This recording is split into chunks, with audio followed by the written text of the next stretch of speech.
Good morning, student. Today we are going to start Unit 7 Present Perfect Tense. In a previous class, I had also introduced you about this chapter Present Perfect Tense. I had sent you video also whenever we are studying about the verb. Let me recall you by introducing the verb first. Let's start. Verb means action word. Clear? In a single sentence. I hope all of you know the definition of sentence. Subject plus verb plus object means a group of words which give you a complete meaning or complete sense is known as a sentence. Right? जैसे देखो बेटा subject plus verb plus object एक simple सा sentence है ये। तो ये एक सेंटेंस है जिसमें वर्ब एक्शन कर रहा है और आज हम पढ़ेंगे प्रेजेंट परफेक्ट टेंस। उससे पहले मैं इंट्रोड्यूस कर दे रहा हूं forms of the verb because in present perfect tense we have to follow has have plus V3। क्या फॉलो करना है? Has have plus V3। V3 means third form जैसे V1 V2 V3 V4 V5। तो आप देख रहे हैं root verb जो होता है V1 मैंने आपको पहले भी बताया है प्लूरल रहता है। राइट? V2 एट जैसे ईट एट इटेन V3 हुआ। ing फॉर्म लगाओगे तो V4 हो जाएगा। Am I clear? And whenever we will add S and es singular. One thing keep in your minds, whenever you will add S और es in a noun तो वो क्या हो जाएगा? Plural. But whenever you will add S and es in a verb then it will make a singular. This is the difference. अब समझ में आ गया? कोई दिक्कत? नो नोट करके मैंने लिख दिया यहां पे। Generally verb are in a plural form. To make it a singular we add s और es लगाते हैं। and in noun are in a किसमें? nouns जो होते हैं और जितने भी noun हैं वो किसमें होंगे? नाउन्स जो होंगे वो किस में रहेंगे? सिंगुलर में रहते हैं। जब उसमें एस और es लगा देते हैं तो प्लूरल होता है। This is the differences. Let's see. Play V2 played played playing plays. तो आज अब हमको ध्यान देना बेटा ये वाला part V3 form. Am I clear? तो अब हम लोग चलते हैं बेटा। I hope all of you know the meaning. Helping verb be. Right? तो बी ही प्रेजेंट में is am are. Right? Past में वॉज वेयर, पार्टिसिपल में बीन बन जाएगा वो। राइट? तो अब यहां पे देखो बेटा, all of you know there that how many person are there in a previous class I taught you third person in English और हिंदी। जैसे मैं हूं आपसे बात कर रहा हूं, आप किसी दूसरे से बात करेंगे तो मैं पहला प्रथम पुरुष हुआ, फर्स्ट पर्सन। आपसे बात कर रहा हूं तो आप सेकंड पर्सन हो गए। आप किसी और के बारे में बात करोगे, ही सी इट कोई अननोन है तो वो हो गया आपका थर्ड पर्सन। तो अब क्लियर हो चुका। I first person, right? You second person, he C it जो है आपका वो हो जाएगा, क्या हो जाएगा? ही see it, he see it, ये सारे थर्ड पर्सन या कोई नाम, राम, सीता, डॉग, काउ। अब यहां पे हमें ध्यान देना है जब इसको प्लूरल बनाएंगे, जैसे आई का प्लूरल वी, यू का प्लूरल यू ही रहेगा, सेकंड पर्सन है। ही सी इट या कोई नाम है उसका प्लूरल जब बनाएंगे तो वो हो जाएगा दे, THEY दे। तो अब देखो बेटा यहां पे मैं बता रहा हूं आपको प्रेजेंट में आई के साथ एम रहता है। सारा चीज आपने पढ़ चुका है, पिछले वीडियो में आप देख सकते हैं इसको। वी के साथ आर, यू के साथ are, she C it, Ram जो सिंगुलर है, थर्ड पर्सन सिंगुलर है, उसके साथ हमने क्या लगा दिया? इज। प्लूरल रहेगा तो आर लगा देंगे। अब पास्ट में वही आ जाएगा बेटा, तो पास्ट आई के साथ वॉज लग रहा है। देखो बेटा वॉज क्यों लग रहा है यहां आई के साथ? क्योंकि वो न्यूटर जेंडर है। न्यूटर मतलब कॉमन, सिंगुलर या प्लूरल दोनों के साथ कॉमन लेके चलता है। मान लीजिए कि मैं जैसे बोलता हूं आई, अभी मैं सिंगुलर हूं। क्लास 5 के बच्चे, तो क्लास 5 के बच्चे 250 बच्चे हैं, वो भी क्लास 5 को रिप्रेजेंट कर रहे हैं, मगर वो सारे क्लास 5 के रूप में आई हो गए। राइट? तो वो वॉज हो गया। तो इसी तरह से वॉज प्लूरल रहेगा तो वर, यू भी वर, he was, he C was, देख रहे हैं ना, ही सी इट राम के साथ वॉज और दे प्लूरल होता है, राइट। और अब जो हम आ रहे हैं टॉपिक पे, ये ध्यान दो, हैज एंड हैव। तो मैंने क्या बताया, हैव जो है आई जो न्यूट्रल जेंडर है, इसीलिए हमने हैव लगाया। All of you clear?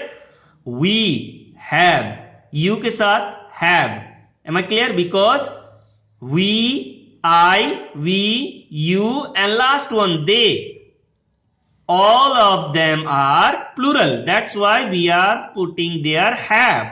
But when the subject is a singular, then we have to write has. Has, has. He has. She has. Right? It has. Ram, Sita has. Am I clear? But whenever it is in a past perfect tense, in all the persons, we will agree with had. Am I right? Present में रहेगा तो has and have. In a past perfect रहेगा तो had. I hope it's clear now.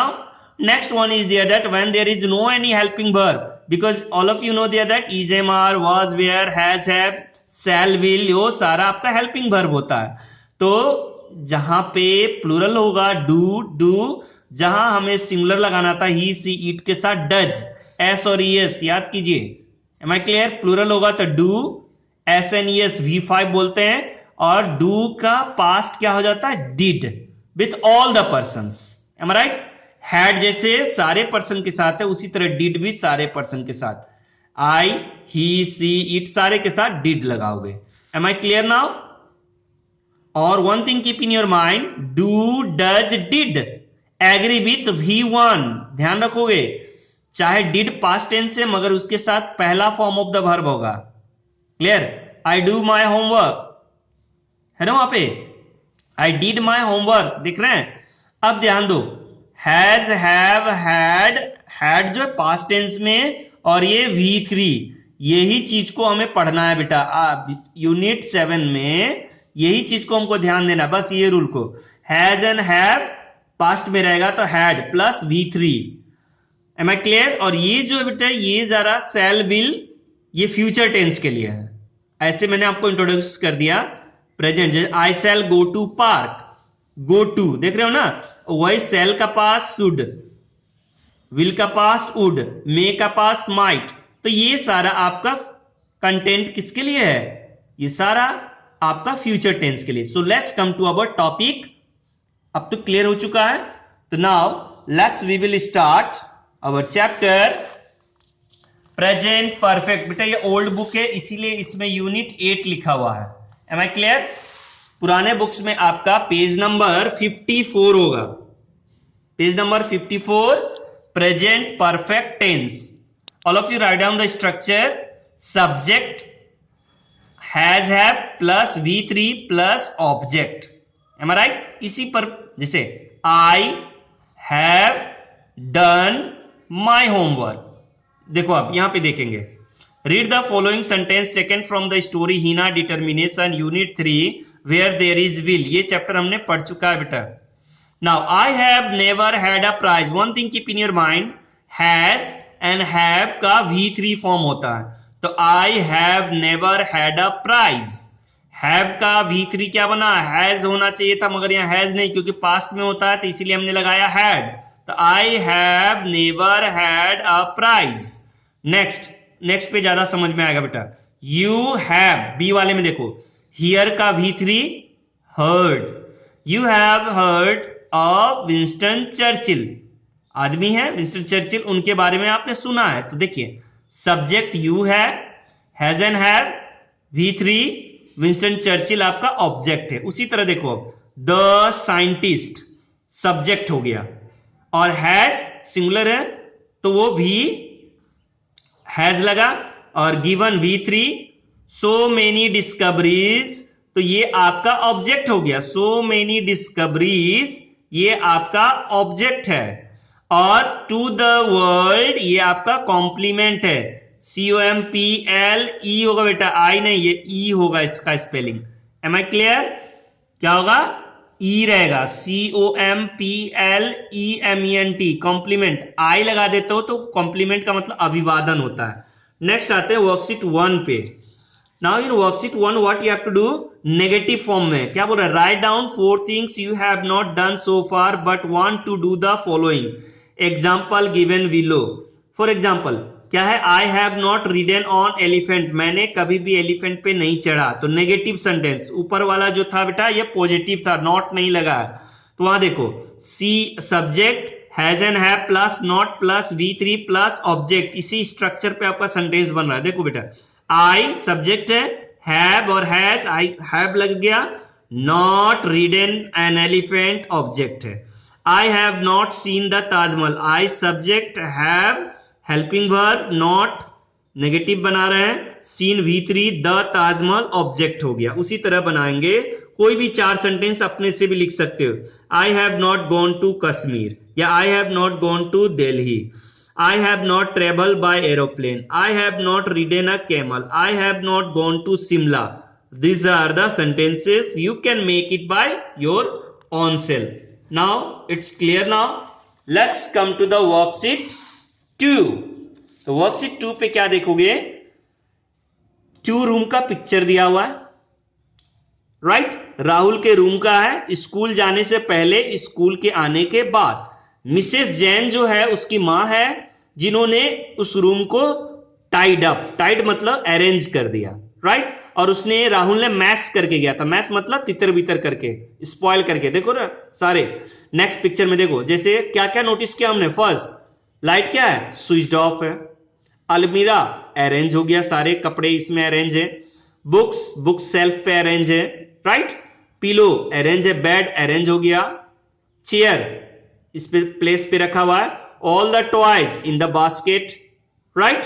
तो अब ये जो picture B में जो जो अरेंजमेंट आपने किया, मींस मम्मी ने जो अरेंजमेंट, मिसेस जैन, जिसे लड़का रहेगा तो उसके लिए हम सी लगाएंगे, सॉरी ही लगाएंगे। यहां मिसेस जैन लड़की है तो सी लगा रहे हैं, मिस्टर जैन रहता तो ही लगाते, राइट। अब देखिए Mrs Jain has arrange the book on the self, इसको लिखने से पहले इसका स्ट्रक्चर लिख लो बेटा। सी सब्जेक्ट, सी हैज, क्योंकि सी मम्मी एक ही होती है ना, उसके लिए हैज लगाया हमने, plus V3 plus object plus complement. तो यहां देखो Mrs Jain has arrange the book on the shelf. उसी तरह सी हैज, लाइट बंद कर दिए, स्विच्ड ऑफ, देख रहे हो, switched off the light object है।